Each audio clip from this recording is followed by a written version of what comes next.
നമസ്കാരം. ആഭ്യന്തരമന്ത്രിയുടെ ഓഫീസിലെ സീൽ ആരോ നേരത്തെ വ്യാജമായി ഉണ്ടാക്കി. ഇപ്പോൾ ഇതാ തൻ്റെ പേരിൽ വ്യാജ കത്തെന്ന് മന്ത്രി. കത്തുന്ന കത്ത്. സ്വാഗതം വക്രദൃഷ്ടിയിലേക്ക്. മുഖ്യമന്ത്രി അയക്കാത്ത ഒരു കത്ത് പാർലമെന്റിൽ കേന്ദ്രമന്ത്രി ഉയർത്തിക്കാട്ടിയതാണ് കഴിഞ്ഞ ദിവസം വിവാദമായത്. രമേശ് ചെന്നിത്തല ഹൈക്കമാൻഡിന് അയച്ചു എന്ന് പറയപ്പെടുന്ന മറ്റൊരു കത്തിനെ ചൊല്ലിയാണ് പുതിയ വിവാദം. സംസ്ഥാന ഭരണത്തിൽ അപ്പടി അഴിമതിയാണെന്നും ഇങ്ങനെ പോയാൽ അടുത്ത തെരഞ്ഞെടുപ്പിൽ ക്ലച്ച് പിടിക്കില്ലെന്നുമാണ് കത്തിൽ പറയുന്നത്. മുഖ്യമന്ത്രി ഉമ്മൻചാണ്ടിക്കെതിരായ കുറ്റപത്രമായ കത്ത് താൻ അയച്ചിട്ടില്ലെന്ന് ആഭ്യന്തരമന്ത്രി ആണയിടുന്നു. മാധ്യമങ്ങളിൽ പ്രത്യക്ഷപ്പെട്ടിട്ടുള്ള രമേശ് ചെന്നിത്തലയുടെ പേരും ഒപ്പമുള്ള കത്ത് എങ്കിൽ വ്യാജമാണോ? ആ കത്ത് എഴുതിയത് ആര്?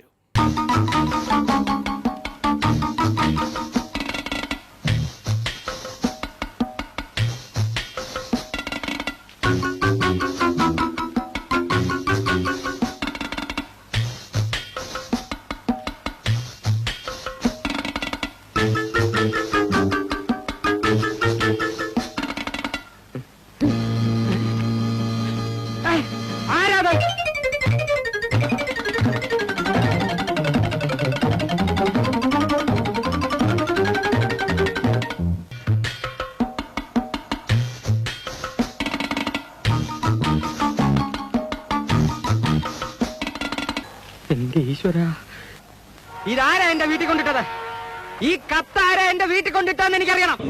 നിങ്ങൾ പറയുമ്പോഴാണ് ഇങ്ങനെ ഒരു കത്ത് വന്നതായി മനസ്സിലാക്കുന്നത്. എനിക്കത് ഇപ്പൊ അറിയണം. അതിൻ്റെ വിശദാംശങ്ങൾ അറിയാതെ അതേക്കുറിച്ച് പറയുന്നത് ഉചിതമല്ല. എന്താന്നോ ഈ കത്ത് കമ്പി കൊളുത്തി ജനലിൽ കൂടെ എന്റെ വീട്ടിനകത്തിട്ടവനാരാന്നറിയണം. ഏതായാലും ഈ പൊതുസ്ഥിതി ഈ കാര്യങ്ങൾ പരിശോധിക്കേണ്ടതുണ്ടെങ്കിൽ തീർച്ചയായിട്ടും പരിശോധിക്കും. എനിക്കത് അറിഞ്ഞേ പറ്റൂ. ഈ തെമ്മാടിത്തരം കാണിച്ചവന്റെ കുടലുമാല ഞാൻ പുറത്തെടുക്കും. തന്നെയുമല്ല, അതിൻ്റെ ഒരു ആധികാരികത കൂടി കൃത്യമായി നിജപ്പെടുത്തേണ്ടതായിട്ടുണ്ട്. അപ്പം അതുകൊണ്ട് ഇങ്ങനൊരു സംഭവത്തെക്കുറിച്ചുള്ള ഒരു അഭിപ്രായ പ്രകടനം ഇപ്പോൾ ഞാൻ മുതിരുന്നില്ല. ഇത് ഈ തെരുവിന്റെ ചാരിത്രത്തിന്റെ പ്രശ്നമാണ്. ഒരു മലയാളിക്ക് ഒഴിഞ്ഞു മാറാൻ അവകാശമില്ല. സത്യം പറയാനല്ലോ സാറേ, ഇക്കാര്യത്തിൽ എനിക്ക് സാറിനെയും സംശയമുണ്ട്. അതേക്കുറിച്ച് ഒന്നും പറയുന്നില്ല. ആ തെരഞ്ഞെടുപ്പ് ഫലത്തെ കൃത്യമായി വിലയിരുത്തിക്കൊണ്ടാണ് 2 ദിവസം ചേർന്ന KPCC യോഗം സമാപിച്ചത്. അതുകൊണ്ട് അതിലൊന്നും അങ്ങനെ വലിയൊരു ഇതുപോലൊരു അഭിപ്രായ പ്രകടനം വന്നിട്ടില്ല. അപ്പൊ ഞാൻ പോയിക്കോട്ടെ. പോകാം, പക്ഷേ ഇനി സംശയം വിളിക്കും. ഈ മര്യാദക്കാരന് പോകാനായി വഴി തരൂ. മാറൂ. അതിൽ രമേശ് ചെന്നിത്തല ഹൈക്കമാൻഡിന് മുമ്പിൽ സമർപ്പിച്ച കത്തിൽ പറയുന്നത് കേരളത്തിൽ അഴിമതി ദുസ്സഹമായിരിക്കുന്നെന്ന്. ഇതിന്റെ ഫലമായി ഉമ്മൻചാണ്ടിയുടെ പ്രതിച്ഛായ തകർന്നു. മുഖ്യമന്ത്രിയുടെ പ്രതിച്ഛായ ഇടിഞ്ഞിരിക്കുന്നു. ഈ ആരോപണങ്ങളെ തുടർന്ന് ആഭ്യന്തരമന്ത്രി തന്നെ ഹൈക്കമാൻഡിനെ അറിയിച്ചിരിക്കുകയാണ്. ഇങ്ങനെ ആഭ്യന്തരമന്ത്രിക്ക് പോലും വിശ്വാസമില്ലാത്ത ഒരു മുഖ്യമന്ത്രിക്ക് എങ്ങനെ കേരളത്തിൽ അധികാരത്തിൽ തുടരാൻ കഴിയും? എന്റെ തുമ്പപ്പൂ കുരുന്നേ, എന്റെ തുമ്പപ്പൂ കുരുന്നേ.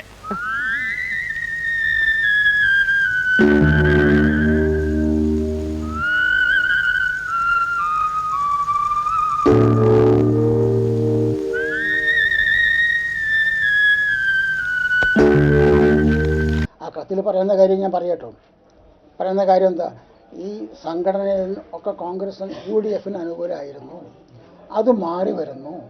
അതിലൊരു വലിയ ഒരു വിഭാഗം BJPയുടെ കൂടെ പോകുന്നു. അങ്ങനെ കോൺഗ്രസ് ശോഷിച്ചു കൊണ്ടുവരികയാണ്. ഈ രീതിയിൽ മുന്നോട്ട് പോയാൽ കോൺഗ്രസ് ഇത് ഇലക്ഷനിൽ തകരും. ഇതാണ് കത്തിൽ പറയണത്.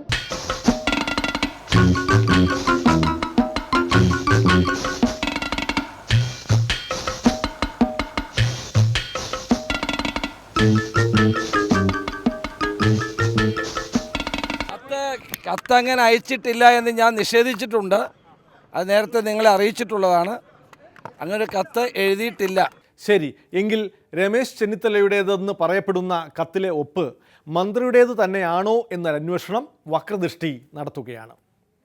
ചെന്നിത്തല നോട്ട് കുറിക്കുന്ന ഫയലിൽ അദ്ദേഹം ഇടുന്ന ഒപ്പും കത്തിലെ ഒപ്പും സാമ്യമുള്ളതാണ്. മാത്രമല്ല പിന്നെയുമുണ്ട് സംശയകരമായ സാമ്യങ്ങൾ. തൊലിപ്പുറത്തെ ചികിത്സ അല്ല വേണ്ടത് എന്നായിരുന്നു പഞ്ചായത്ത് തെരഞ്ഞെടുപ്പിന് ശേഷം രമേശ് മാധ്യമങ്ങളോട് പ്രതികരിച്ചത്. കത്തിൽ എഴുതിയിരിക്കുന്ന കോസ്മെറ്റിക് കറക്ഷൻ അതുതന്നെയല്ലേ? വക്രദൃഷ്ടി നടത്തിയ അതിസാഹസികമായ ഒരു അന്വേഷണത്തിലാണ് ഈ നിർണായക തെളിവുകൾ കണ്ടെത്തിയിരിക്കുന്നത്.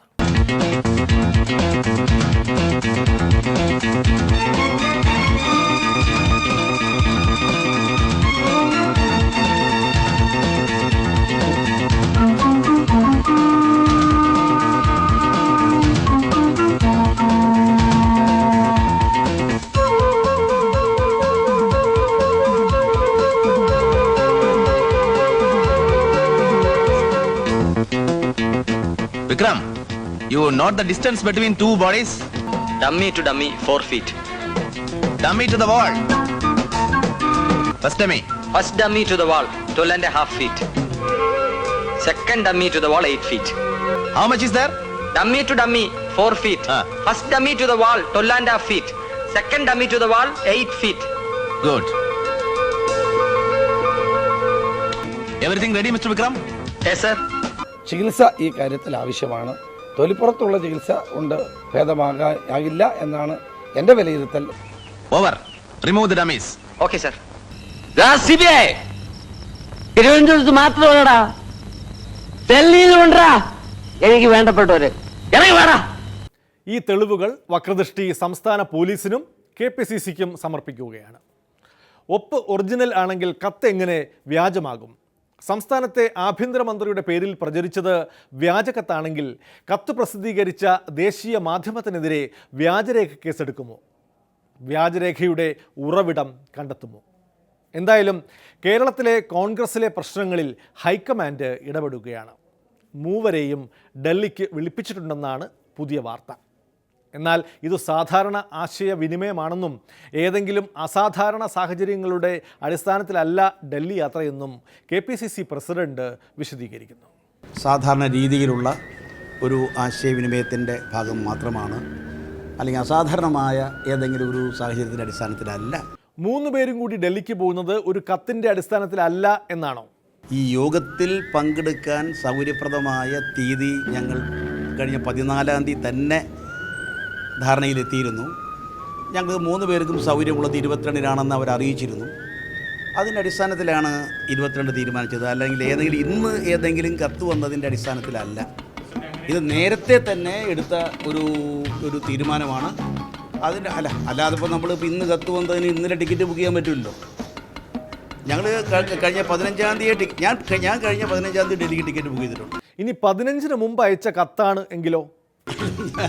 ഈ കത്ത് തന്നെ നിജസ്ഥിതി അറിയാതെ, അതിൻ്റെ ആധികാരികത അറിയാതെ, അതിൻ്റെ ഉള്ളടക്കത്തെക്കുറിച്ചോ മറ്റോ പറയുന്ന കാര്യം ഞാൻ ഇപ്പോൾ വളരെ ക്ലിയർ ആണല്ലോ. ക്ലിയർ ആയില്ല. അങ്ങനെ ഒരു കത്തുണ്ടോ?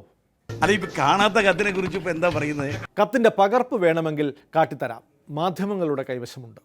ആദ്യം കത്ത് കാണട്ടെ.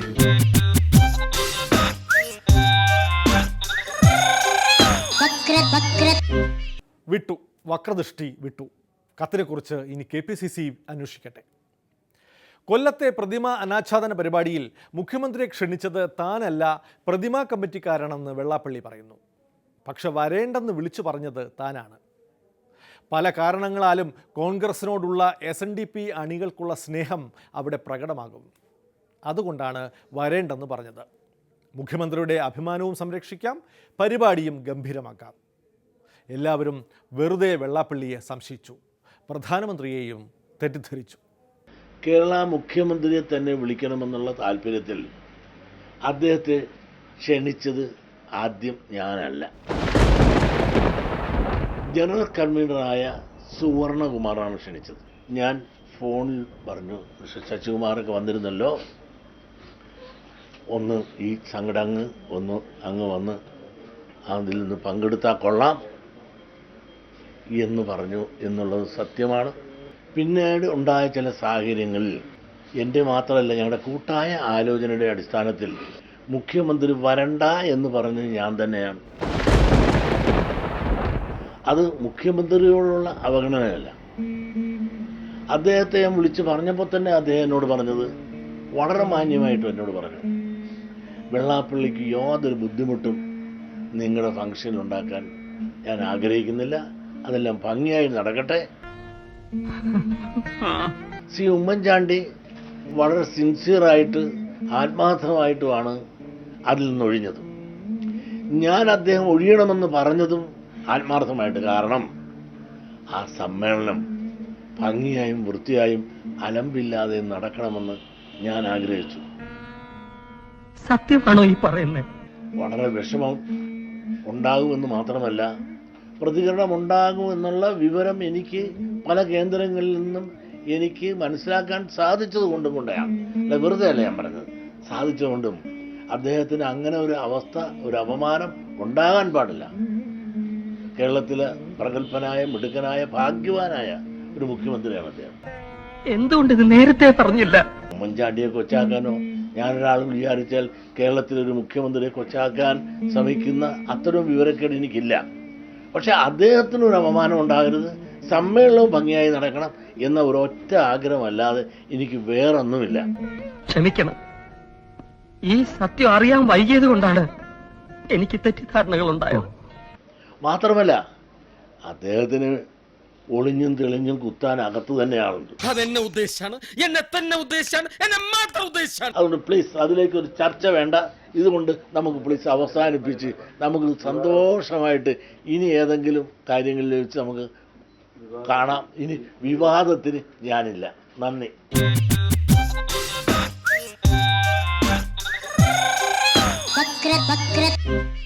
ഇല്ല, ഇനി വിവാദത്തിന് ഞങ്ങളുമില്ല. തെറ്റിദ്ധാരണയെല്ലാം മാറി. എന്തായാലും വിട്ടുനിൽക്കണമെന്ന ആവശ്യം സന്തോഷപൂർവ്വമാണല്ലോ മുഖ്യമന്ത്രി സ്വീകരിച്ചത്. ചടങ്ങിന് ആശംസയും നേർന്നു. ചടങ്ങ് ബഹിഷ്കരിച്ചു എന്ന് വരരുത് എന്നതുകൊണ്ടാണ് വാർത്താക്കുറിപ്പ് ഇറക്കിയത്. മുഖ്യമന്ത്രിക്ക് വേദനിച്ചില്ലെങ്കിലും കേരളത്തിന് മുറിവേറ്റു എന്നായപ്പോൾ പ്രധാനമന്ത്രിക്ക് കത്തും നൽകി. അപ്പോൾ ഇതൊക്കെ ഒരു ഒത്തുകളിയാണ് അല്ലേ? വക്രദൃഷ്ടിയിൽ ഇനി ഇടവേളയാണ്. സുധീരൻ ദേശീയ മാതൃകയെന്ന് NGO association. Shri VM Sudheeran കേരളത്തിന്റെ സ്വകാര്യ അഹങ്കാരമാണ്, അത് ഇന്ത്യക്ക് മാതൃകയാണ് എന്ന് പറയുവാൻ ഞാൻ അവസരം വിനിയോഗിക്കുകയാണ്. ഇതൊക്കെ എന്ത്